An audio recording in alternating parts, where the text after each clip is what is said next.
ये कहानी ना सिर्फ रनों और रिकॉर्ड्स की नहीं है। ये कहानी है एक खिलाड़ी की, एक टीम की और उस एक ट्रॉफी की जिसका 18 साल तक इंतजार किया गया। तो चलिए बात करते हैं विराट कोहली की इंडियन प्रीमियर लीग की उस लंबी और यादगार तलाश की। और देखिए, जब रॉयल चैलेंजर्स बेंगलोर के डायरेक्टर ऑफ क्रिकेट मो बोबाट खुद ये कहते हैं कि उनका ट्रैक रिकॉर्ड रिडिक्युलस है, मतलब हैरान कर देने वाला है, तो हम समझ सकते हैं कि ये सफर कितना खास है। तो आइए इस सफर की शुरुआत करते हैं। तो हर बड़ी कहानी की एक शुरुआत होती है ना? कोहली की कहानी शुरू हुई 2008 में। जरा सोचिए, आईपीएल भी बिल्कुल नया नया था और एक तरफ था एक नौजवान लड़का जो अभी अभी इंडिया को अंडर 19 वर्ल्ड कप जिताकर आया था। पता है, अपने पहले ही आईपीएल मैच में, जो कि आईपीएल हिस्ट्री का भी पहला मैच था, कोहली सिर्फ 1 रन बनाकर आउट हो गए। पहली सैलरी सिर्फ 12 लाख रुपए। तो शुरुआती साल ना वो सीखने के थे, खुद को साबित करने के थे। लेकिन 2011 आते आते आरसीबी उनका टैलेंट पहचान चुकी थी। उन्हें 8 करोड़ से भी ज्यादा में रिटेन किया गया और बस यही इशारा था कि एक नया किंग अब उभर रहा था। और फिर शुरू हुआ वो दौर जब विराट कोहली ने सिर्फ रन नहीं बनाए, बल्कि रनों का एक पूरा साम्राज्य खड़ा कर दिया। उन्होंने रिकॉर्ड्स को एक नए सिरे से लिखा और टी20 बैटिंग के बिल्कुल टॉप पर जा पहुंचे। तो चलिए अब जरा आंकड़ों पर नजर डालते हैं। 8,661 रन। बस एक पल के लिए इस नंबर के बारे में सोचिए। आईपीएल हिस्ट्री में किसी भी प्लेयर से कहीं ज्यादा।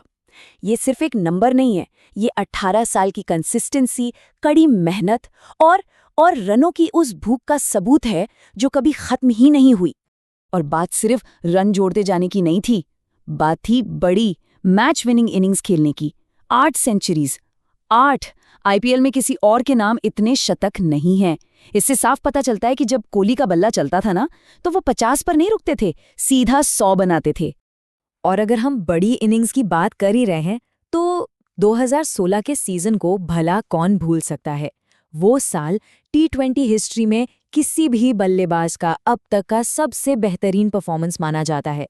कहते हैं ना, कोहली उस साल सचमुच गॉड मोड में थे। और ये रहा वो नंबर जो उस गॉड मोड का सबूत है, 973।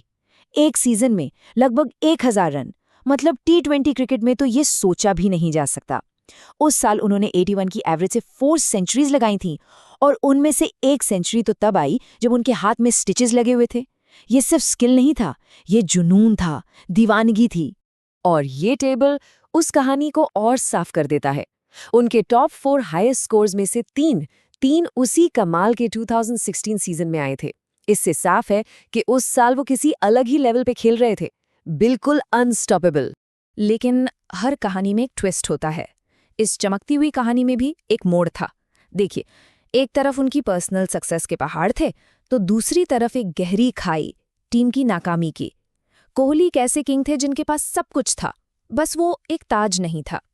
ये स्लाइड उस स्ट्रगल को बिल्कुल साफ दिखाती है। एक कॉलम में पर्सनल रिकॉर्ड्स की लंबी लिस्ट और दूसरे कॉलम में टीम की ट्रॉफी कैबिनेट में एक खाली जगह।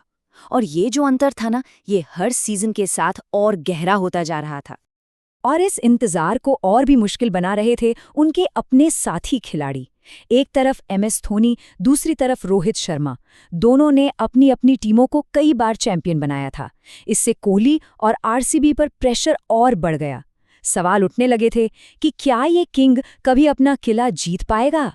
लेकिन कहते हैं ना, हर अंधेरी रात के बाद सुबह होती है। तो क्या हो अगर 17 सीजन के इंतजार के बाद 18वां सीजन वो कहानी लिखे जिसका हर आरसीबी फैन को इंतजार था। चलिए एक पल के लिए इमेजिन करते हैं। तो सोचिए, साल है 2025 और royal Challengers Bengaluru IPL champions. 18 साल का लंबा इंतजार, इतने टूटे हुए दिल, इतने क्लोज मैचेस, और उसके बाद आखिरकार वो पल आ ही गया। आरसीबी ने ट्रॉफी उठा ली। और इस जीत की कहानी कुछ ऐसी लिखी जाती, एक फाइनल जो बिल्कुल सांसें रोक देने वाला था, आखिरी ओवर तक गया, और जब टीम को सबसे ज्यादा जरूरत थी, किंग ने एक बार फिर जिम्मेदारी उठाई। फाइनल में टीम के टॉप स्कोरर बने और पूरे सीजन में 657 रनों का एक जबरदस्त कंट्रीब्यूशन दिया। तो जब सबसे बड़ी तलाश पूरी हो गई, तो सवाल उठता है, अब आगे क्या? ठीक है, किंग ने अपना किला जीत लिया है, लेकिन उनकी लेगेसी, उनकी विरासत सिर्फ इस एक ट्रॉफी से कहीं कहीं ज्यादा बड़ी है। ये विराट कोहली के अपने लफ्ज हैं और ये उनकी लेगेसी का एक बहुत बड़ा हिस्सा बयान करते हैं। उनका आरसीबी और बेंगलुरु शहर से जो रिश्ता है ना, वो सिर्फ एक कॉन्ट्रैक्ट नहीं है, वो एक गहरा इमोशनल कनेक्शन है। उन्होंने सच में इस शहर को अपना घर बना लिया है। और बस यही बात उन्हें सबसे अलग खड़ा करती है। आज के फ्रेंचाइजी स्पोर्ट्स के दौर में सोचिए, जहां प्लेयर्स कितनी आसानी से टीमें बदल लेते हैं, कोहली 2008 से आज तक सिर्फ और सिर्फ आरसीबी के लिए खेले हैं। ये लॉयल्टी, ये अपने आप में एक लेगेसी है। वो सही मायनों में आरसीबी की दिल की धड़कन है। तो अब जब ट्रॉफी का इंतजार खत्म हो चुका है और लॉयल्टी की दास्तान लिखी जा चुकी है, तो बस एक आखिरी सवाल बचता है। कुछ रिपोर्ट्स कहती हैं कि शायद वो लीग से अपने एग्जिट की प्लानिंग कर रहे हैं। तो ये किंग, आईपीएल का सबसे बड़ा बल्लेबाज, अपने इस शानदार सफर का आखिरी चैप्टर कैसे लिखेगा? इसका जवाब शायद सिर्फ वक्त के पास है।